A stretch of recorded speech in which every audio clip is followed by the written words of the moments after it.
Hello, everybody. Welcome to Psychedelics Today. This is your host, Kyle Buller. And today on the show, I get to sit down with Mexican Senator Alejandra Lagunes to chat about Mexican policy around psychedelics, a legalization and decriminalization bill that she is proposing in Mexico. This was done live at the Psychedelic Science conference that MAPS put on in June in Denver. So kind of part of the Psychedelic Science series that we've been doing. Really fun to sit down with her. So thank you, Alejandra, for taking the time out of your busy schedule to sit down with us. In today's episode, we chat about this legalization and decriminalization bill that Alejandra is proposing in Mexico, talking about any obstacles that could come in the way. We also chat about her history with mental health and how ayahuasca and psychedelics played a role in helping her out, and talk about obstacles, reciprocity, and what legalization could look like in Mexico. So really interesting episode. I know you're going to enjoy it, and always fun to learn about other countries and outside of the US and how people are trying to propose these bills and push legalization, decriminalization in other countries around psychedelics. So really, really exciting. If you like what we're doing here, please subscribe to our podcast if you haven't done so already, wherever you listen to podcasts, and please consider leaving a review as well. Also, if you're not following us on social medias, please do that to support us and get updates and hear about what we're up to, learn about any upcoming events that we have going on. And it's a really great way to just stay connected and stay in touch with what we're doing here at Psychedelics Today.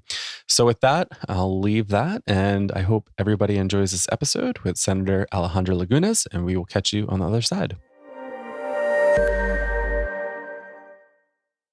If you've been listening to Psychedelics Today for a long time, or even a short time, you might have noticed that this podcast is a labor of love for our team. We've been producing Psychedelics Today since 2016 and have been fortunate enough to have interviewed hundreds of incredible guests, have been downloaded over 5 million times, and have received countless messages from people who say that the show has helped change their lives. We're so grateful and could have never imagined that our little podcast could have such a massive impact. But what you might not know is that it takes a lot to produce all the podcast articles and events here at Psychedelics Today. While we have grown and changed a lot since 2016, we are still a grassroots organization, and there are people all over the world working behind the scenes to bring psychedelic stories to our community for free each week. If you love the work that we do, if it's helped inspire your career trajectory or even changed your life, we would really appreciate it if you would consider supporting our work and contribute to our efforts at Psychedelics Today. We're inviting all of our listeners to support psychedelic storytelling by joining our online membership community, where we share podcasts, articles, and bring people in this psychedelic world closer together. For a low monthly subscription, you can join this community as a navigator and directly support our operations at Psychedelics Today. Once you're a member, you'll find all kinds of fascinating conversations, a direct pipeline to ad-free podcasts and other content you won't find anywhere else, and you can interact directly with me, Kyle, and the rest of the team in a safe, collaborative community. Support psychedelic media and join us at psychedelicstoday.com/navigators. We hope to see you there. Senator Alejandra Lagunes, welcome to Psychedelics Today. Really excited to be sitting here with you. Thank you, Kai. Yeah. So how's the conference going so far? It's amazing. I'm kind of overwhelmed. That's the word everybody's been using. Yeah, and lots of information, amazing presentations, amazing content, and really excited about what's happening around the world. Yeah. And excited of what we can do in Mexico. Yeah. Very unique case. Well, I'm excited to learn more. I guess before we dive in, I would love to learn a little bit more about you and your work and who you are as a person. Well, I am now working as a senator. I'm in my 5th year. Before I worked for 10 years in government. I actually made the digital strategy for Mexico in the past administration, and before that, I worked in different internet companies. So I come from technology, but I have always been like an explorer, really interested in the well-being, in I have personal story of depression and anxiety from my early young years, and so I have always been like in search of things, like been on a healing path. In the healing path, yes. So that has been a driver for me. And in the professional side, I have worked in technology, in politics, and now as a senator, it's a huge responsibility to actually make laws that really change the history of my country and my people. Yeah, well, amazing work. Yes. How did psychedelics first get on your radar? Like, how did you get interested in this? It's really amazing because actually I had this depression phase in like 26 years ago when I was 25, and it was a really profound depression. So it almost ended with my life. So I was in all kind of therapies, and I took depression pills like for 5 years. But when I was 30, I had my first ayahuasca ceremony. Imagine, like 20 years ago. So and I was like profoundly impacted by that, about what had happened to me in every, like, physical, my mind, it was like a shift, and it was like I felt like a reconnection with my life force again. So my life unfolded in a very different way. It was like after being almost, I had a death experience actually. After on being ayahuasca? in depression. Oh, yeah. So, but in ayahuasca as well. So it was like, but then after the ceremony, the depression phase just faded. I stopped taking pills, and it was like my life began there, after the ayahuasca ceremony. I was like really obsessed about understanding.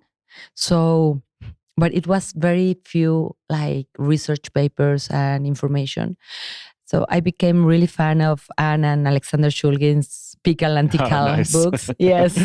Classics. And yes, classics. I have them in my, they are one of my classics shelves in my house.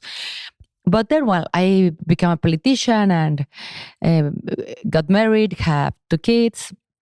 But so my interest in psychedelics really is that far away. Yeah. Like 20 years ago. But in COVID, it was really tough years again for me, but for millions of people. Yeah. So I was already a senator, but I had like the time and space to really get into research and papers and all the clinical trials that were taking place around the world. I was really impressed that in Davos, they had that forum on psychedelics a few years ago. So it was like, wow. So this is happening. Something is happening. So it was like a spark inside in me again, like, okay, so people is innovating in mental health treatments with ancient medicine, with psychedelics. So I began working in a legislative proposal to decriminalize psychedelics, because now, as in the rest of the world, in Mexico, psychedelics are in list 1, in Schedule 1 substances. But it's not psilocybin, psilocin, but also mushrooms. The Mexico, like in the 70s, went one step ahead and added the mushrooms. Oh, interesting. To the list. Was that like a backlash of like what was going on in with Maria Sabina and down in Oaxaca, or? Actually, it was with, the Nixon initiative. All the countries began like adding to that substance list. Yeah. But in Mexico, the government added the mushroom. I don't know why. It was like the 70s as well. A lot of, I think, politicians being afraid of the movements. So 50 years ago, the list haven't been I mean, updated or really changed. Updated. Yeah. And so I began researching what can we do in Mexico. So yes, I was going to, after COVID, I was going to present the initiative, but everything began to just people and indigenous people, reaching me and psychiatrists reaching me. So I paused the initiative that I was going to present 2 years ago and began a process of listening. And an open parliament is called, when you gather like all the parts involved that have something to say. And I began doing these open parliaments and forums to talk about entheogens. Yeah. So it has been really amazing to listen to the indigenous people, to the elders, to the scientists, to the psychiatrists, to experts in drugs laws. Yeah. And we have been weaving actually this initiative in a very collaborative way. And I think that's very important in a country like Mexico, where Mexico, it's the 12th country in biodiversity, but it's the first country with psychoactive biodiversity in the world. Yeah. So we have plants, we have fungi, and we have animals. And cacti too. And cacti. Yeah. So, so it was very important to make a pause in that initiative and to understand how to make things different. Because at first I was like trying to do just to decriminalize the substances, and then I understood that it's very important to make things very different for the indigenous people that have been the guardians of the knowledge. It's a huge, huge deal. And I know it's a big conversation. I just want to say thank you for sharing your journey through your mental health and finding healing through ayahuasca and being open about that. Because I'm sure that's also tricky being in politics, trying to be open about, past experiences. Well, everything I do is tricky. And I said, but I think it's important to be open and vulnerable about that, because I understand what's depression. Yeah. I've been there. I understand what's anxiety. I've been there. Yeah. And I understand that sometimes pills are not enough. Mm-hmm. So being there, I know that we need something else. Yeah. And I'm not like against medicine, modern medicine. It has a place. It has a place for some people. Yeah. But the thing is that for many of us, it wasn't just enough. Yeah, it's like putting a Band-Aid on. And sometimes you need to put a Band-Aid on. And sometimes but, sometimes you need something more. It's good. But I think the moment we are living today, and it's not just in health, in mental health, it's in everything. It's a collapse. Yeah. Like Jamie Will says, like a collapse in meaning, a collapse in we have a crisis in institutions, in politics, in mental health, in environment.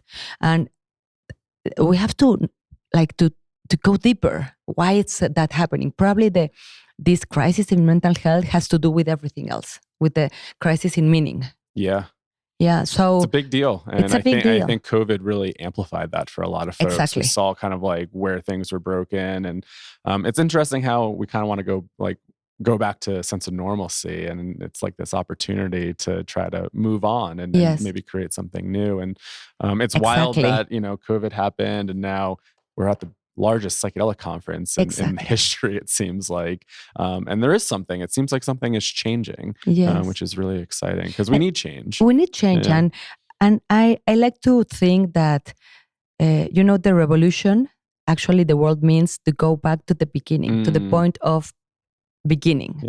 And I like to think that this psychedelic revolution or renaissance is actually going back to the beginning, to the essence.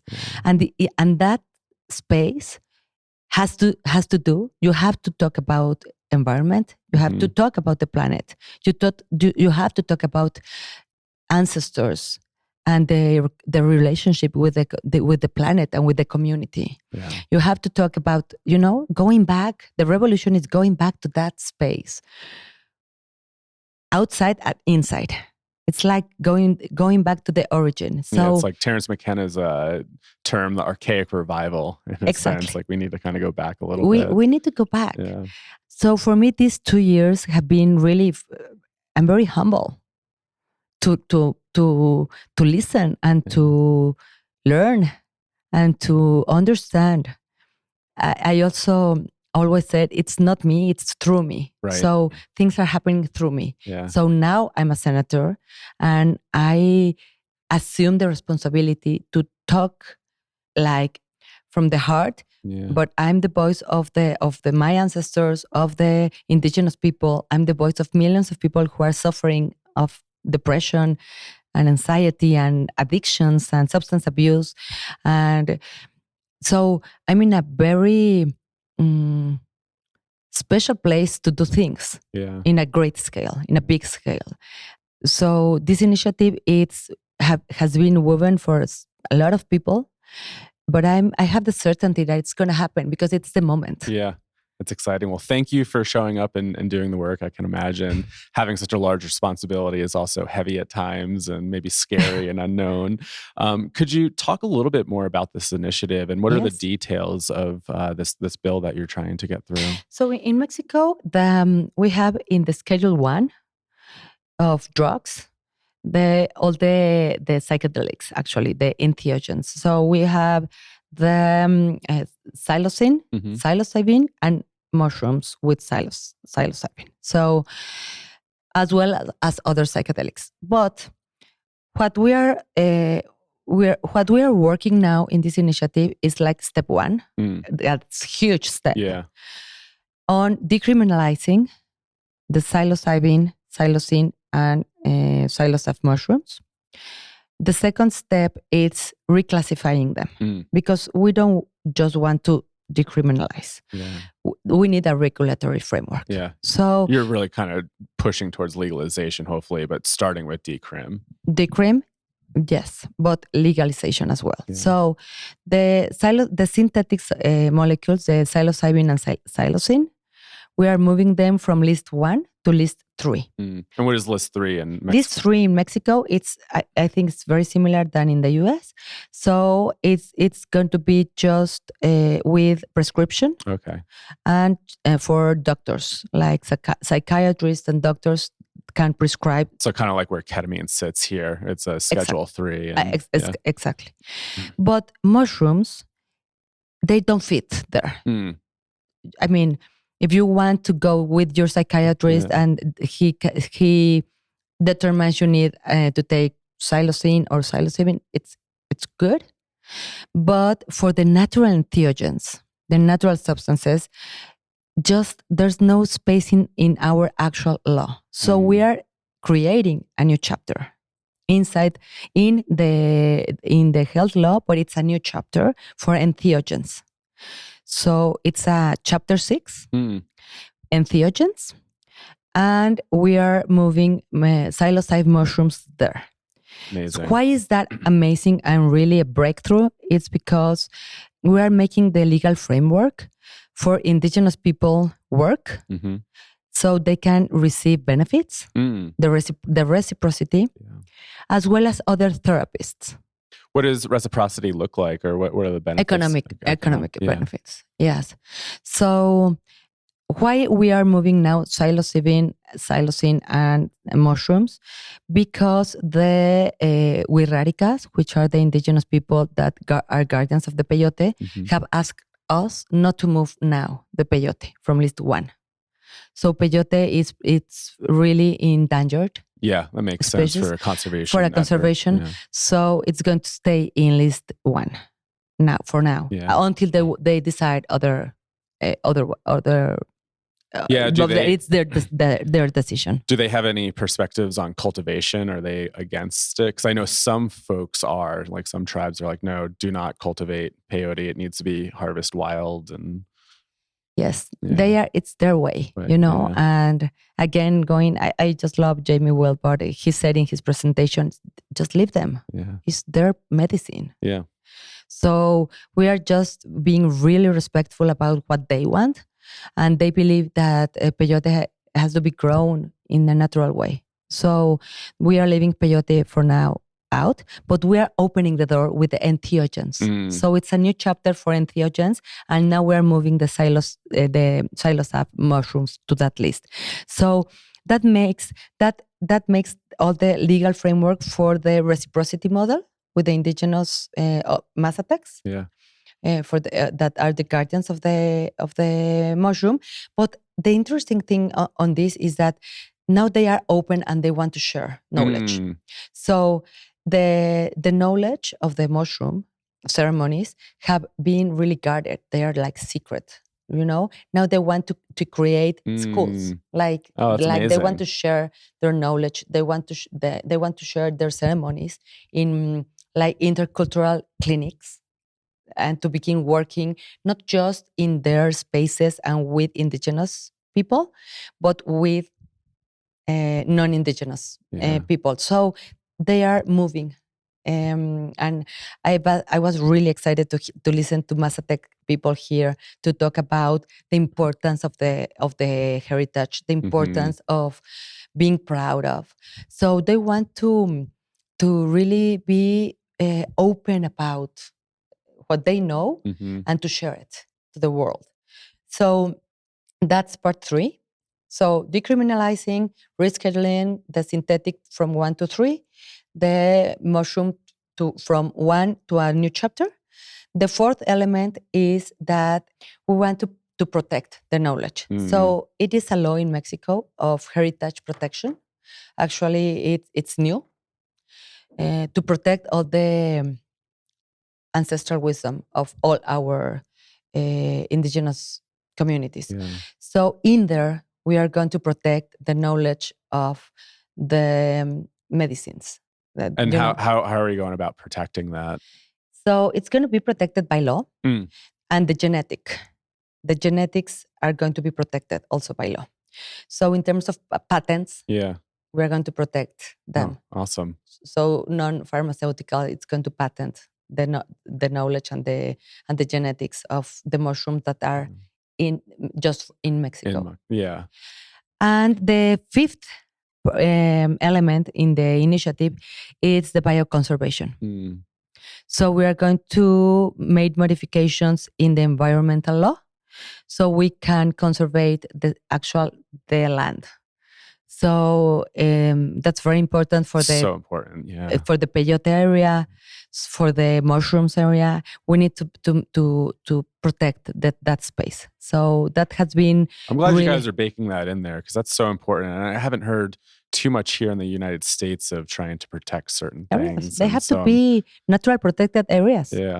And indigenous people believe that peyote and mushrooms and the sap of the toad, that they grow in those places. So the medicine is as important as the places they grow in. It's a whole ecosystem, right? And if the medicine is in the ecosystem. The medicine, I mean, you have heard about the mycelium. It's not, you can grow a mushroom in your house. That's great. But the mycelium in those places, it's for them the medicine. The rain, the thunder, and the earth, the soil where the mushrooms are grown, it's the medicine. So we have to protect those areas. That's beautiful. So those are mainly in big terms, the 5 big modifications that we're going to present. Oh, amazing. So you said, you had, I guess, an initiative before COVID. You took a break and you listened. What did you really hear from all these people, from the indigenous elders to the scientists to the researchers, therapists? And what was a big takeaway for you to kind of maybe redoing this initiative? The big takeaway is that this is huge. Really very, very, very big. It's these kinds of medicines are technology, ancient technology, that bring us light. So we have to be really responsible on how do we regulate them. It's tricky, right? It's like you kind of want to do it really great, but we're not going to get it perfect. And these 2 years also, I have learned about you guys. Oh, really? Yes, about Oregon and Australia. And so it has been good to be like just watching what the way that everybody else things is everybody's forward. and to be really like honoring what we have in Mexico. Like for me, the big takeaway from the indigenous people is this is a spirit. Mm-hmm. And the medicine has a spirit. It's life. Yeah. And it has to be sacred. It's not for adult use. It's not for adult use. Yeah. Like we don't want that because this is very sacred. Yeah. So the difference between the cannabis initiative and this one is that cannabis was just open, decriminalized, and for adult use. And we want this to be a medicine. That's our step one. Do you see it kind of following something like Oregon and here in Colorado where there will be service centers that will be in conjunction with therapy? And then, how are you also, again, I guess, like looking at the indigenous communities? Will they be able to do that within their cultural context? Yes, they will. They will be able to continue to give the medicine in their context, but they will be able to give the medicines in intercultural clinics. Like there's one in Peru, for example, where ayahuasca is given hand in hand with psychiatrists, psychologists, but you have the indigenous people there. Yeah. So we are kind of visualizing that. And the other thing that the big takeaway is that the psychiatrist community in Mexico, the doctors community, it's amazing to listen to them to talk about spirit. And that seems way different than here. It seems like the medical world just tries to ignore that and just focuses heavily on clinical data. No, it's amazing. There's a lot of psychiatrists, Mexican psychiatrists here. Wow. And it's amazing to listen to them and say, we need something. The modern medicine is not enough anymore. Yeah. We are not enough doctors. There are not enough doctors, enough medicines, and medicines are not working the way they did anymore. Yeah. So we need something else. And the other thing, very different, that I listened these years is that this has to be accessible for everyone. Yeah. The difference between the prices I have seen here, it's like an elite medicine. Yeah. No, we don't need that in Mexico. And how are you going to move towards accessibility? Public health. Yeah. I mean, we have the mushrooms. Yeah. We don't have, the synthetic pill are going to arrive probably from pharma. Yeah. But we have the mushrooms. I mean, why do we have to charge $3,000 for a thermal? Yeah. It's crazy. For the indigenous people are like, what? This grows in our. So this is going to be available for everyone. Mexico needs this. We have millions and millions, more than 20 million people in Mexico have depression. Mm-hmm. More than 25 million people in Mexico have anxiety. Yeah. Why this has to be like accessible for everyone. Yeah.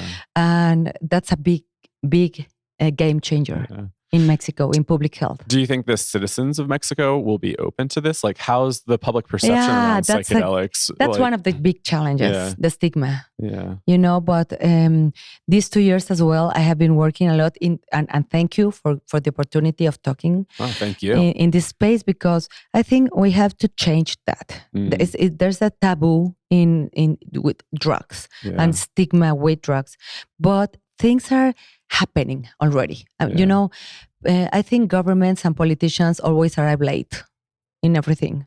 I think I heard in Psychedelic Science 2013, science is always 50 years ahead of politics, and it takes forever for it to catch up. Exactly. Yeah. They are going to catch up, but things are happening in Mexico. There's a big movement, grassroots movement on psychedelic use. Yeah.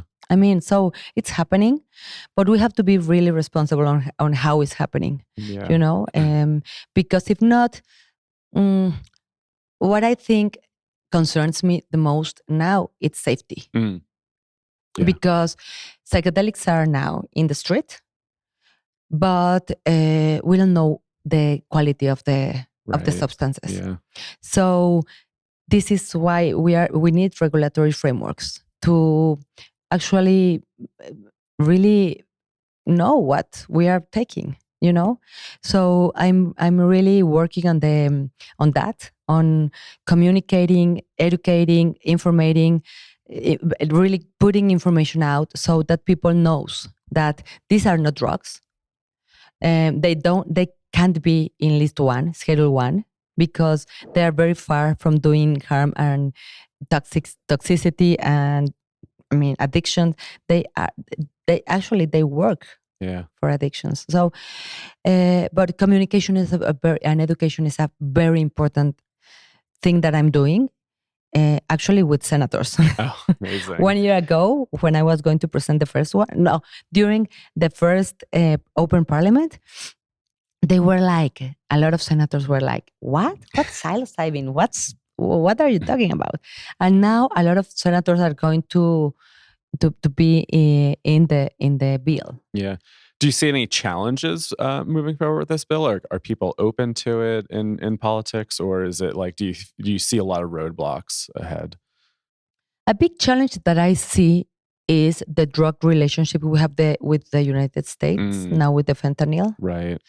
So yes, I think that is like kind of putting everything in a pause. Right. The other challenge I see is the institutions are very solid and very hard. They are not flexible enough. And these kind of regulations need a very different approach, a change in paradigm. I see a challenge in budget as well. If we want to make these intercultural clinics, I see challenges in the house, how we are doing in the implementation. Yeah.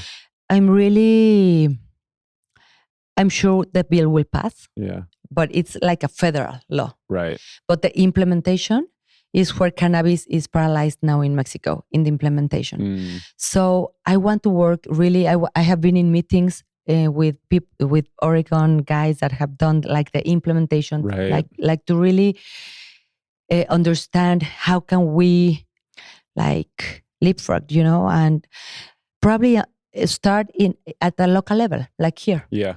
In the implementation, like pass the bill in the federal level, but go local in the implementation and start probably with Oaxaca, where the mushrooms are, the indigenous people are Oaxaca, Veracruz, Puebla. Like that's the Mazatec nation. Yeah. It's 3 states in Mexico. So probably start local in the implementation part, because the challenge in a federal level, it's very big. And I think that's what we've done here in the States, right? Like a lot of people have done these smaller decrim bills in towns and local ordinances. And then now we've got state level with Oregon and still, cannabis isn't federally rescheduled. Exactly. And how many states are recreational or medical here? And so, yeah, but I wasn't too sure how the scene is in Mexico. It's pretty similar. And you know what I think all the countries should do? We have to the World Health Organization, the WHO, has these lists of substances. And we can, as countries, we can ask our governments to ask for a revision of those lists. So we have to start there are many ways we have to work. Yeah. The decriminalization, the psychedelics shouldn't be in that list.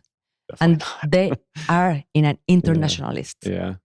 So my question is why governments aren't moving that lists, Yeah, and I'm curious how much as policy changes here, because the US was a huge big reason why it went international, right? With the Controlled Substance Act and everything. Yes. And if policy changes here, will that have a bigger impact on these bigger organizations? Definitely. Yeah. And do our politics really affect what's going on in Mexico?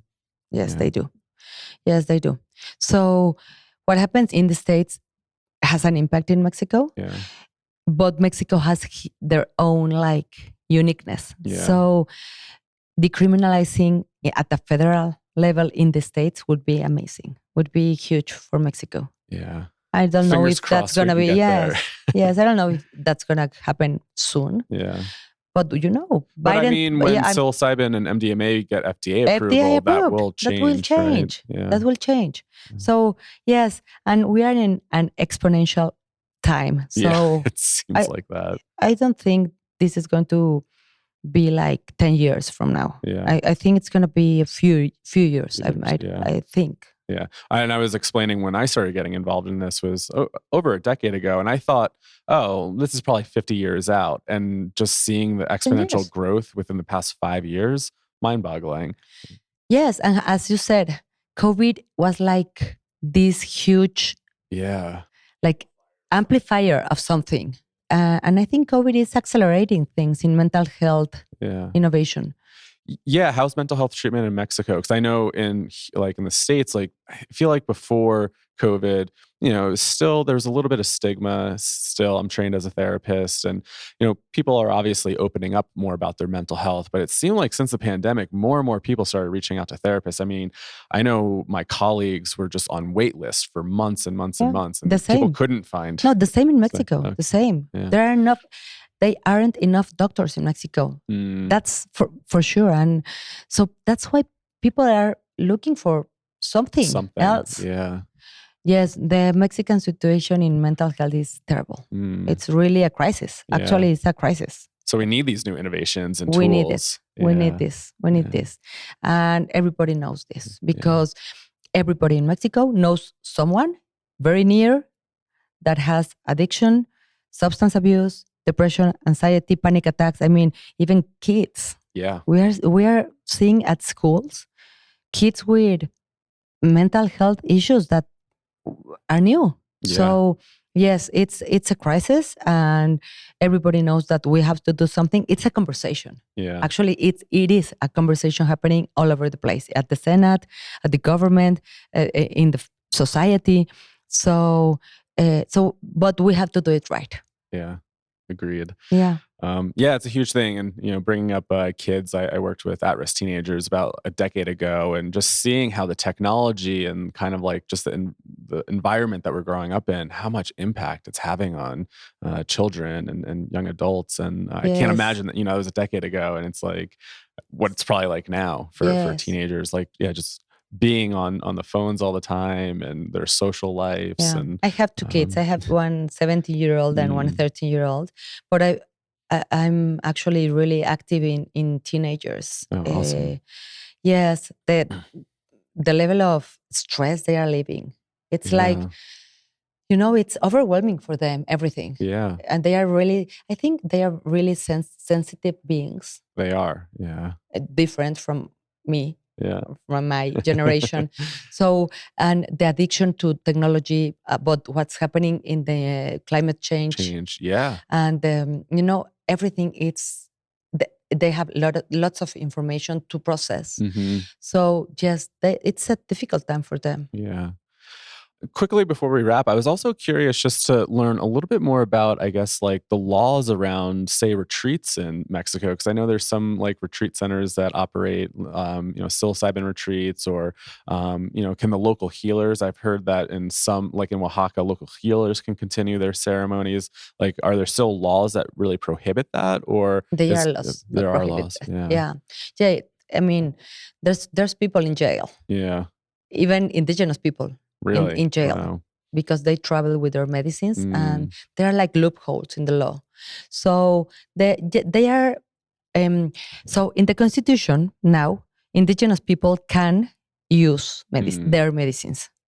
So there are some loopholes there that these kind of retreats are like trying to get into there, so they can continue to do this, but they are illegal. Yes. Yeah. So the thing is that, for example, ayahuasca is not the word ayahuasca. It's DMT. Right. In the law. Yeah. So legally you can consume ayahuasca, but if a judge determines that it's DMT, right, it's illegal. So it's a little vague there. It's vague. Yeah. The same with the sapo. That's 5 DM. It's a DMT, but it's different than the DMT. The bufo. Yeah. The bufo. So it's different. So it's a loophole there. Right. Yeah. So, but it depends on the judges. It's kind of a tricky. Yeah. It's kind of tricky to have to be working now with these medicines in Mexico. Well, it's good to know, and I think for our listeners to know that, right? Yes. Because a lot of people do go down to Mexico Be and really to go careful. to these retreats. Yes. And that's why I'm working this, and I think this is what we can. And I ask this to everyone I meet. Ask your congressman or congresswoman to pass this bill. I mean, we need this.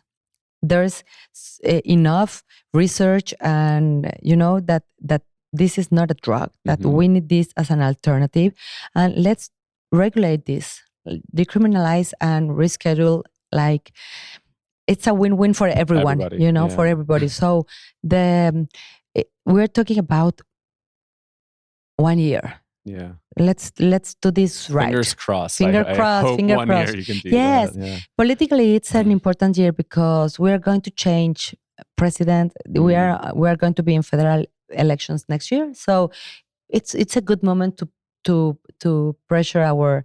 Will this bill be voted on by the citizens, or is this more of an internal vote? Internal vote. So that's why it's very important that the grassroots, the bottom up voice, it's heard by the Senate and by the Congress. And as a politician, you brought up the research is really validating this, but I'm wondering, when you hear stories, the research helps to back it, but do stories really help to change the narrative as well? Like your story coming out saying, I had depression, I had ayahuasca, just curious to hear your thoughts around that.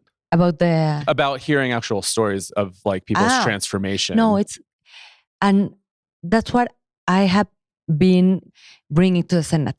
Stories, stories about people, and that's how actually the cannabis bill passed. By story, by a lot of stories of people that needed cannabis to treat certain diseases. Right. So stories are very powerful, very, very powerful, and not just clinical trials and research, but actual normal human being stories about how psychedelics have changed their lives. Mine was changed. And that's why I'm open to share it. Yeah. Well, thank you for being open and sharing it. It's really powerful to hear somebody like you share your own experience. And the research helps to back it. But as you mentioned earlier, it's like we probably all know somebody that has been through depression or suicidal ideation or struggling with substance use. And then hearing these transformative experiences, people go, whoa, what's going on there? How could somebody's life just change like that? And I think it gets people more curious and open and saying, oh, wait, they're not destroying their lives. They actually made a big change. And I think that's very powerful. And it's like, and she's not a drug addict. Yeah. It's like, like, she is a senator, and she has done ceremonies with. So it's like kind of putting the things on the table openly. It's very powerful because the myths began to disappear. This kind of stigmas begin like to fade.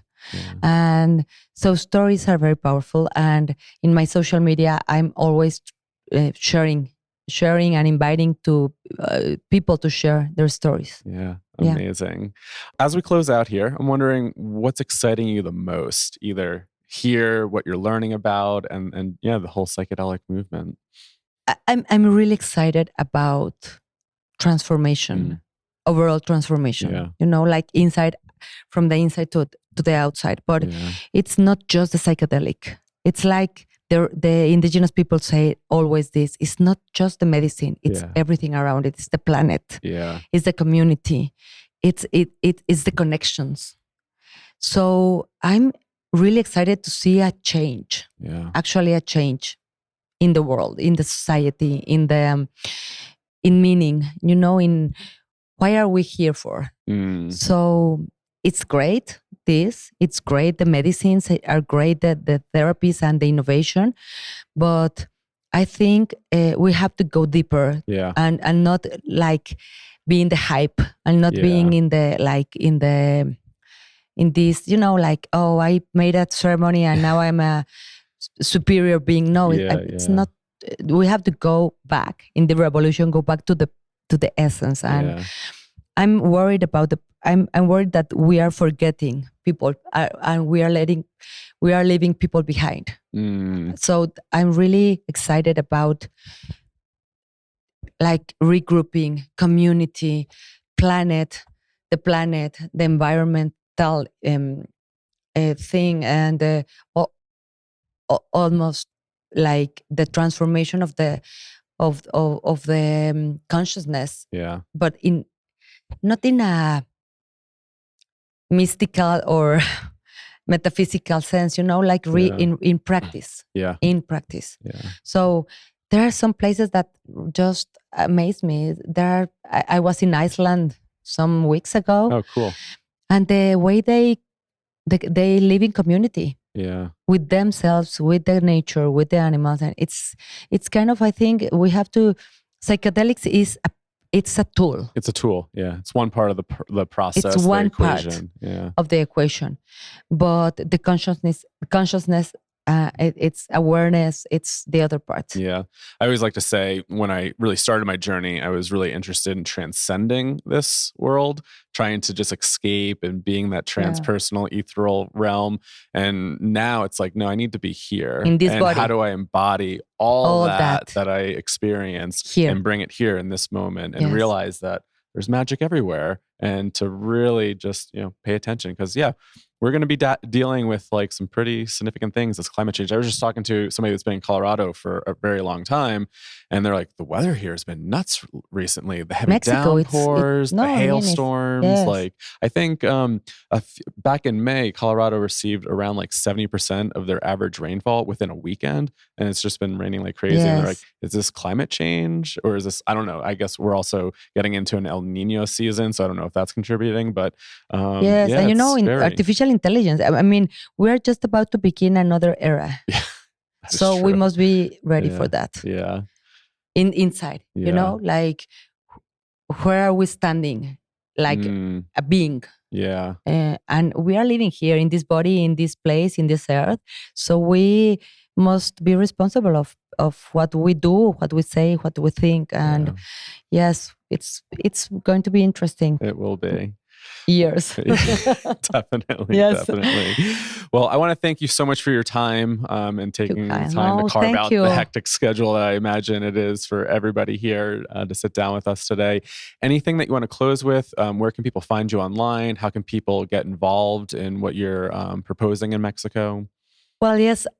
Follow me. I'm at Twitter, Ale Lagunes, at ALELAGUNES. Ale Lagunes. In Instagram, Alejandra Lagunes. And just follow me. Yeah. Awesome.